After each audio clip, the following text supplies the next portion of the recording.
Hi, my name is Mel, and I wanted to have a bit of a critical look at the Sermon on the Mount that's in the Bible. And I want to just make a couple of things clear. One, I'm an atheist.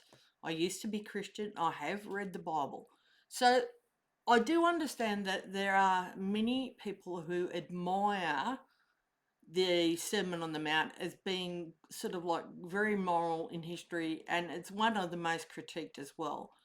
And I think too, look, I know a lot of people have a lot of feelings around Jesus or Christianity or God, and it's not my intent to offend, but this is just my perspective. And look, obviously, it is up to you whether you accept it or not, and you can certainly have a different opinion. And I just want to sort of strip away sort of like the reverence for this and maybe look at it through modern eyes with logic, psychology, and lived experience. Okay, so I think some of the problems I see within this Sermon on the Mount is that it's quite unrealistic and it has some absolutist moral commands. So many teachings are perceived by me to be extreme and that they're impossible to live without harming yourself, such as do not resist an evil person. Well, it depends on what you mean by resist, and turn the other cheek, give it to everyone who asks, and do not worry about tomorrow.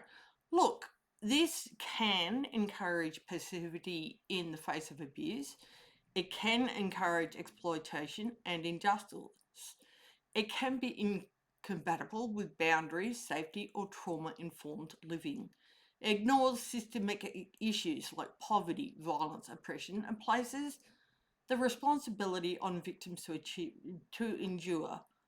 And I feel that that's not fair on a lot of people.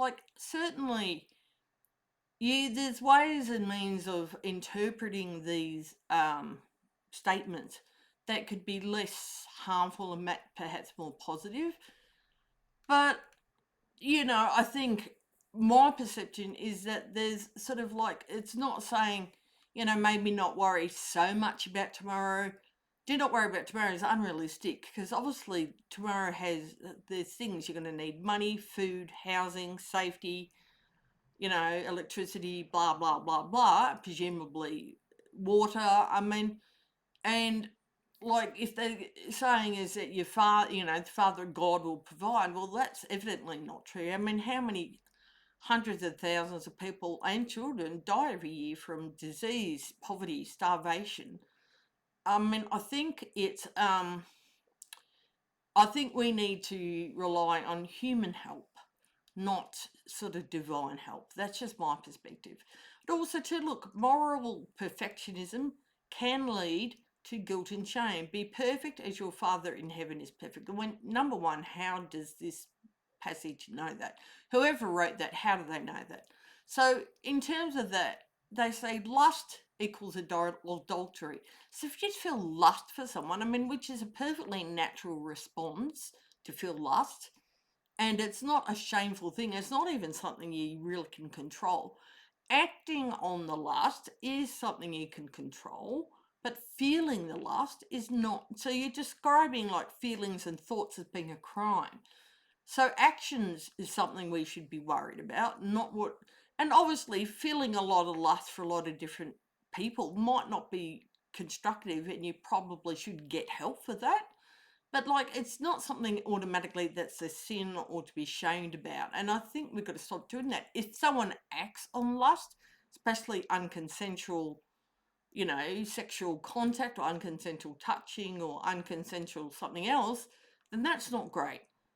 But also that anger, if you feel any anger, it is murder. And that's also ridiculous. Feeling anger, one, is perfectly normal and natural and seems to be part of our condition.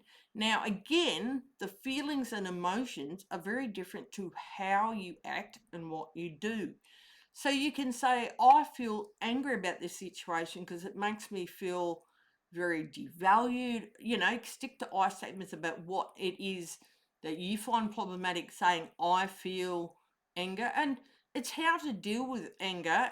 But anger also can motivate change, can motivate people to do good things like, promoting peace or promoting humanism or trying to help people. So anger's not automatically bad. What you do with it and what you act or how you act, I guess, is could be problematic.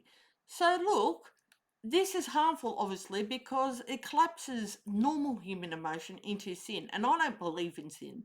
If you're thinking sin is against some sort of god, then sin doesn't exist. It doesn't mean that we do not do things that are harmful and detrimental to others, and I think we all do that. That happens. And I think what people need is support in many different forms and community to help them change harmful behavior. I mean, that is what's that? It can create impossible standards, like purity culture, encourages chronic self surveillance and self blame. It pathologizes basic human psychology like anger, desire, boundaries, and it can create religious trauma, and it often sort of shames women more than men. But also I just feel it creates a lot of it's just unrealistic, and there's a contradiction, I feel, in the sermon itself. So public faith versus secret faith. So let your light shine before others. Do not practice your righteousness before others. That could be perceived as a contradiction.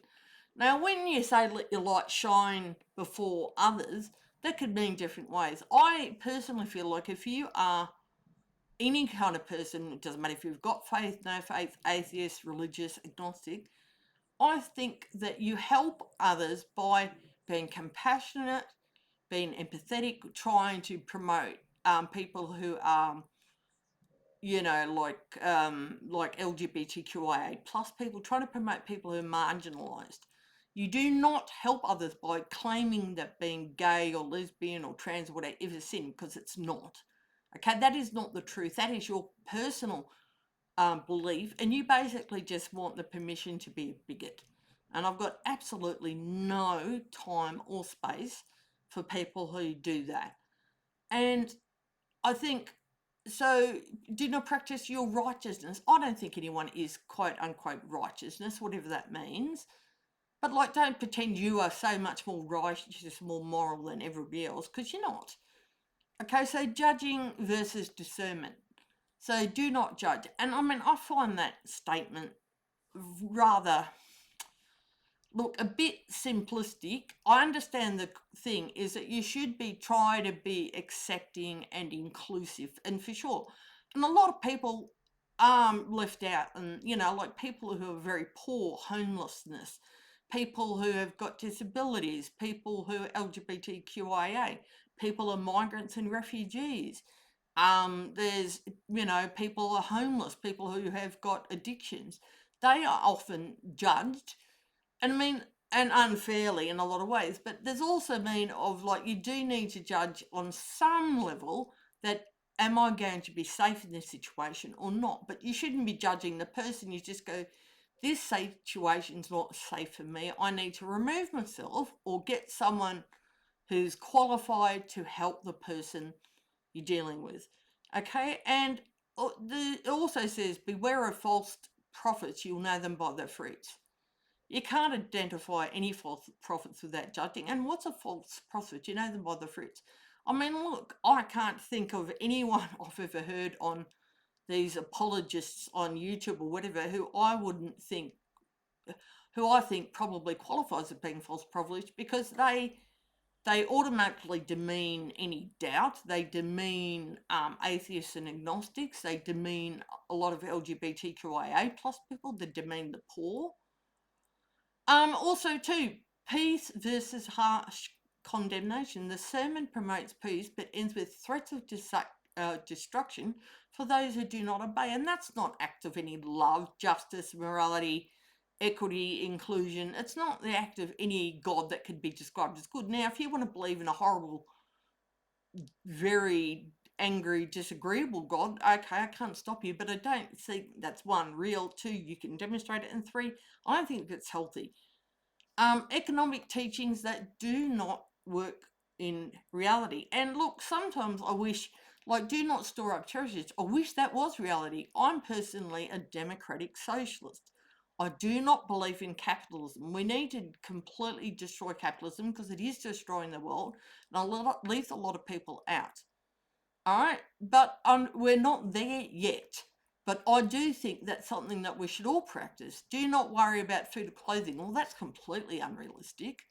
Give to everyone who asks. Well, look, if you can afford to give and help people, I think it's a good thing to do. So, look, it can undermine any sort of financial planning, ignores poverty, disability, and systemic inequality, and assumes that some sort of God will provide materially, which is demonstrably untrue for millions of people. This only works if you're already safe, fed, housed, and got a reasonably good job. It doesn't help anybody else. And I think it also like tries to get the poor and disenfranchised people to sort of just suck up and affect their accept their lot in life, which I don't think is fair. Worldview that blames suffering on the lack of faith, and this is a big one. Seek first the kingdom, then all these things will be added to you. So if you're poor, anxious, or struggling, you're not faithful enough, and this is one of the issues I had. When I was a Christian, I wasn't a good enough Christian. I didn't feel like, and God rewards obedience with material provision, and that's obviously not true. Binary thinking and fear-based motivation. So the sermon ends with the narrow gate versus wide gate, wise versus foolish, obedience versus destroyed. And this is very high control religious rhetoric. And I think it's trying to force or fear people into believing in God or Christianity or whatever. And I don't think that's realistic or fair or good. I mean, people believing anything on fear is never good, right? So this creates a moral ideal. It declare it impossible to meet because it is, threaten consequences when you will fail, offer the religion as the only escape, which it doesn't. There's no escape from this. The lack of nuance about human relationships. So the things like love your enemies, well, in a way that's probably not such a bad thing. It doesn't mean you should interact with them. It just means maybe you shouldn't, if people are being enemies to you or you're an enemy of someone, maybe you need to sort of step out of that cycle and just leave it. Do not resist evil. I do think you should resist evil. Bless those who persecute you will know. They sound noble, perhaps, but are dangerous when applied to abusive partners, violent people, oppressive systems, manipulative leaders, and, when there's authoritarian governments. And it only works if everyone else is playing by whatever rules, which they aren't. It is presented as a universal truth, but it's culturally specific. The sermon assumes and helps promote and enforce a patriarchal society, a theocratic worldview, a belief in divine reward and punishment, collective honour, shame, culture.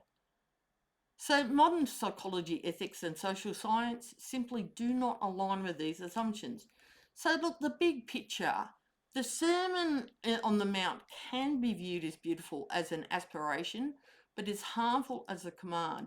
It can be poetic, idealistic, and inspiring, but also contradictory, psychologically unrealistic, and often used to justify suffering, passivity, and self-erasure. And it's a moral vision for a world that does not exist, and it can create a number of psychological harms. It's used in churches to control people. It's the contradictions between Jesus' teachings and his actions, and I believe that Jesus existed or accept the Bible, but yeah, okay. And so, look, that's just wanted to do. And again, look, this is just my opinion, and I apologise if you're offended. And look, if you find this to be beautiful, look, I embrace that is your feeling, but you've got to understand that other people disagree. And I do accept that some people will find these statements very beautiful and enormously good. and that's great. I mean, I couldn't be happier for those, and I accept their opinion, as in, but I don't follow it. Okay, so thank you for your time.